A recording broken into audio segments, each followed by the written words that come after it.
Alright lads, so today we're going to be talking about the Dev Diary Volume 2. This is the second volume that they did start back in January of 2022, where KLAB are being more open to us, the players, giving us a diary on what they have planned next for Bleach Breakers and what they've been focused on for the last 2 or so months. And within this particular Dev Diary, we got a bit of news regarding new 1,000 characters, potentially new single player quests designed for beginners, and also a potentially new kick feature in co-op content, which is kind of exciting, but again, we have to wait and see how this one does play out. So without further ado, let's jump into it. This is my third time recording this video because it was like 20 minutes long the last time, and I don't want it to be that long, so let's try and keep it under 8 or so minutes. So firstly, more beloved Bleach characters. We kicked off the addition of more beloved Bleach characters this March with the 2 new characters designed and developed under close supervision from the lads TYBW. That obviously refers to the Yoruichi Safui Untold Stories version and also the Soifon Safui Untold Stories version. These Bleach Bracer originals were designed with the inner thoughts of each character as well as the relationships with each other in mind. We hope you enjoy seeing the individuality of these characters reflected in their outfits and their special mirror animations.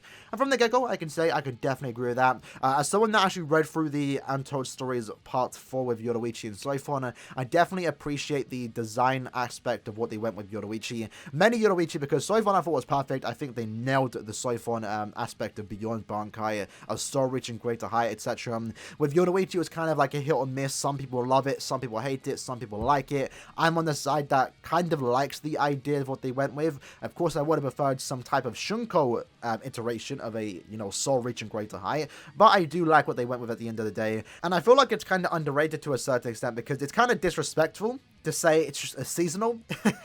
Kind of. I said it too. It's not. It's more than just a seasonal. I like what they went with it, and after reading that particular story, I have more appreciation for this particular design for both Yoruichi and Soifon. So, yeah, I'm excited to see what they're going to do with the other Beyond Bankai characters, which should potentially come out end of month of May. That should be a 2-character banner, potentially Gin and Kaname, and then the last 3 Beyond Bankai characters, because there are 5 left, we're going to get potentially for the second part of the anniversary, and if it ends up being Toshiro, Sajin, and Mayuri, that's a pretty exciting banner. I'm definitely looking forward to see what they're going to do with those particular characters. But moving on, we have more exciting stuff. We have KLAB talking about the 1,000 characters and also the all-new anime. So let's talk about it. We intend to continue the reintroduction of 1,000 characters that began last December with monthly updates until the all-new anime ends. So the wording on this can go either way, but the way I took it is that they're going to keep rerunning the 1,000 characters until the anime comes out. Once the anime comes out, we get new characters. Who's surprised? I'm not too excited reading that. It was nice to see them talk about the anime because they haven't really talked about the anime all too much, at least in game. But I am hoping they do something with the anime when it does come out. Have some exciting celebrations, get new players into the game, and again release new 1,000 character when the anime does get to it. Which again shouldn't come as a surprise. We all know this is going to happen. We don't need KLAB to confirm it's happening. They don't necessarily confirm it here, but they are kind of hinting at more 1,000 character when the anime does come out. Which again shouldn't come as a surprise. We know with the license it did expire back in April last year, so around a year ago this time, and it came back in December. With them reintroducing the characters that they do mention here, obviously means they have reacquired the rights for the 1,000 characters, and obviously the rights to release more 1,000 characters. So we all know this is going to happen, but it's still exciting to see them talk about it nonetheless. And then lastly, they end it saying, over the course of 2022, we are aiming to add even more characters to impress our players with. Who's coming next, we'll have to wait and see. Little bit of teasing, KLAB. I love to see it. Okay, I'm excited for it. I'm excited to see what they're going to do this month specifically, because if you haven't noticed already, it's currently the 10th of March, and we haven't received an arena banner, which is kind of strange. So what are they doing for arena? I don't know. Are we going back to 3 character end of month and mid-month banners? Hopefully. What I did like about arena characters is that they did introduce good premium characters, more so better than what we get for mid-month, but what they could have just done is just made mid-month characters better. That would have been nice, and if they are getting rid of arena banners, then yeah, we'll have to wait and see how it does play out. But if it means we're going back to 3 character end of month banners, it's a fat W, and you're doing a good thing, KLAB. So let's see how that one does play out. After that, though, they do mention ease of play improvements. Going forward, we aim to address the in-game challenges. For example, we have received feedback from a number of players regarding parts of the game that are not user-friendly, difficult to understand, takes too long, or becomes a source of stress. I love that. I love to see that. I love to see that addressing that, especially because, again, what we saw the last few months of 2021 and the last couple of months of 2022 they've been doing a lot of quality life updates. They haven't really incorporated any new content for the most part, besides, Ultra IT they did a few months back. But they've been doing a lot of quality life updates, which I think we all can definitely appreciate. They haven't really dropped the ball on any of these quality life updates, so keep them up, KLAB. There's definitely more improvements to be made, and hopefully they can do that. And what they do mention here in that last sentence of this particular paragraph is that they also have seen problems where there are not enough places to use certain characters, even if they are powered up. We are working on eliminating each of these problems. Now, they haven't mentioned what they have planned to eliminate these problems, but it's still nice they are mainly highlighting this particular part, that when you pull a new character, sometimes you can't even use them. If, for example, you did pull Yoruichi, even though she might be your favorite character and you kind of force yourself to use her, you can't bring into epic raids because she's not a bonus. And in IT and IZ, you're kind of encouraged to use these super Linksort and Linksort characters. Now, this is easily fixed by doing the route they did with the point event, just by having them in your account, letting the co-op owner know that you have this particular droplet or Linksort character, and if it lets you use any character you want, that would pretty much solve any problem this game does have. And I feel like KLAB should address it, and I think they will eventually address it, mainly due to the fact that when a new character does come out, people are less inclined to summon on it because they're not super Linksort characters. Yoruichi is a prime example of that. Second best heart character in the game, in my opinion, is a character that wasn't really that hyped up to a certain extent because Nini and Aizen exist. Many Nini though. Aizen is great, but both of them can exist at the same time. But the fact that Nini exists kind of hurts Yoruichi's playability. And the same is going to be said for any future potential powerful speed character that isn't a super Linksort character. For the mind attribute, power, and tech, it's cool that we're getting some good characters and that, I'm having fun using Retsu, for example, in IT. But when that Technique Super Linksort character comes out, even if she's worse than Retsu, I can't even use Retsu in IT. Now, I'm still going to use her because I don't care, but it's still a problem that needs to be addressed. And they kind of mention here, and we got to see exactly how that one does play out when it does get updated. Then they do mention the updates that we did get in February. We actually got a bit of updates in February. They changed the way the data is downloaded so it doesn't take that long. They changed the secondary effect process so it's a lot quicker now. One of the best updates we did receive in the last 6 or so years.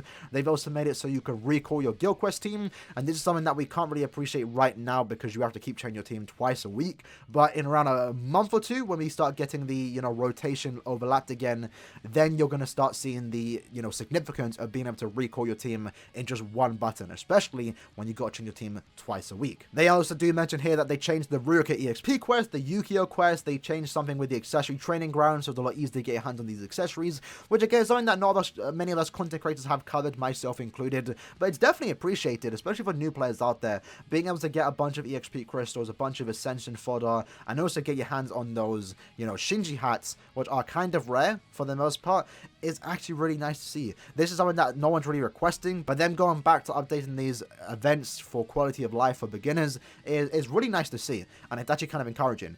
And then last but not least, we have the new stuff coming in Bleach Brave Souls. Now, what we're going to next talk about is we really have to see how this one does play out, because this can be easily... It can go either way, is what I'm trying to say, and it really depends on what they mean by this particular translation. So let's talk about it. Future adjustments and improvements.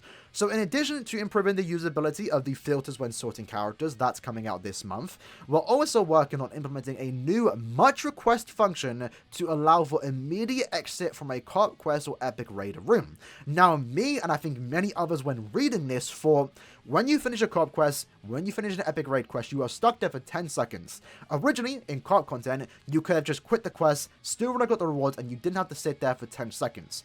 And recently, around a few months back, they made it so you can't leave the quest. You're forced to sit there for 10 seconds. Some people don't like it. For me, I don't really care. But I know a lot of people don't like it, especially when the fact that you're doing it, if you're grinding content, especially IT, those 10 seconds over time add up. And I can definitely see that, it should be fixed. Just get rid of the 10-second timer, change it to 5 seconds even, or just go back to how it was, let us quit. And that's what I thought it was. But they say much requested function. Not everyone's really requesting that. There are a few players in the community, but it's mainly the tryhards or the people that grind a lot. The casuals aren't really asking for that. Some people don't even realize it's a problem.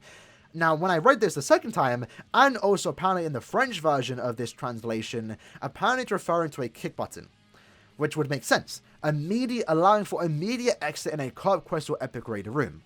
They say room, right? And that's kind of interesting because A kick button, how? Oh, that would be kind of, would it be toxic? I don't know. I think it's still better to have it and not need it, mainly due to the fact that co-op etiquette is something that not a lot of players do follow. Yes, co-op can be quite toxic with the rooms only asking for links or characters, but if you're someone that is against that, it's not hard to host your own room. I know people get tired of people saying that, but honestly, it's the truth. If I'm hosting Droplet Zone, for example, I don't care if people join with Droplet characters. If I'm hosting IT, if I'm hosting IZ, if you want to join with Droplet character, links or character, by all means, go ahead. If I ask for it, though, best believe I'm ending the room if people don't join with what I ask for. And it's so annoying when people do join the room, purposely ignoring the host's message of asking for a particular character, asking for a certain requirement. They ignore it and sit there for like 5 minutes, not leaving the quest, ultimately ending your entire room. And a lot of the time for the last couple of years, shout out to Light, by the way, Tony Man Light, a lot of the time, we have to end the rooms. We can't kick them. We have to end the room.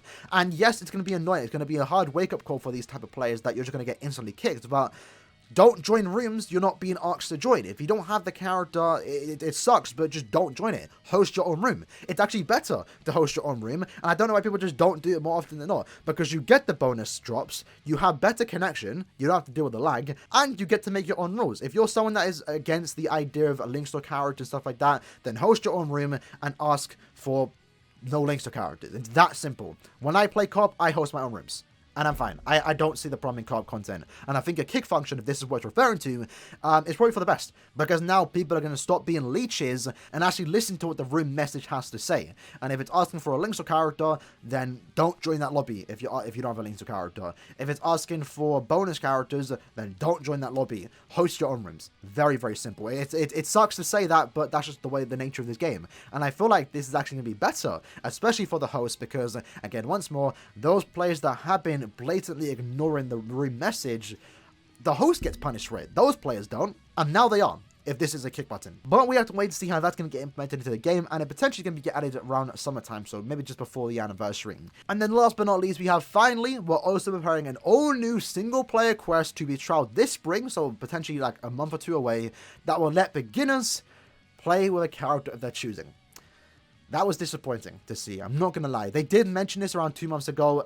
Basically, this was a response to the questionnaire for the 6th anniversary where players are complaining about not being able to use their favorite characters. Now, of course, in this case, they were referring to bonus characters and the, super links or links to characters, for example. And I feel like KLAB saw that feedback and went the complete opposite route. A new beginner quest. That's the disappointing thing for starters. I feel like this game needs more endgame content. It needs harder content. Making a new quest solely for beginners, I don't think is the thing they actually need in the game right now. They have plenty to do with everything the game has to offer when you first start playing. It's the endgame players that need something new. And I feel like this should have been designed for endgame players. Endgame content, in my opinion. And at the same time, too, the wording here, it's a single player quest. So it's potentially something that you don't have to farm, which is potentially good. And it says, allows you to play a character of their choosing. Now, does this mean use whoever you want to use, or does this mean it's a quest for you to test play characters? Now, we have the test play function, sure, but, for older characters that don't get put into banners, you can't test play them. So maybe this is a quest where new players can pick any character of their choice just to test play a few quests with, or play, an actual quest, not a 30-second damage simulator for the most part. If that's the case, that's cool. To a certain extent, I guess it's nice to just try any character you want to, but we have to wait and see how it is. The wording isn't really great. We still don't really know exactly what this is, besides the fact that you can use whoever you want to, and it's designed for new players. So whether that's a good or a bad thing, we have to wait and see. I'm a bit disappointed that it is designed for new players. I would have preferred endgame content, harder content for, players like us, but we have to wait and see how this one does play out when it does get implemented this spring. So less than, potentially 2 months away. Excited to see it nonetheless. Anyway, lads, that was this month's dev comments or dev diaries. Pretty exciting stuff overall. Talking about the Safri characters, talking about Thousand Blood War and the anime, talking about what they have planned or stuff that they're working on to make the game a lot better quality of life, and also, stuff they've already done, the new potential kick button, and a new single player quest coming out within the next few months. So stuff to look forward to. Excited nonetheless. Hope you guys did enjoy the video. Let me know what you'd like to think about stuff that was talked about in this video or in this dev diary, and I'll see you guys next time. Peace.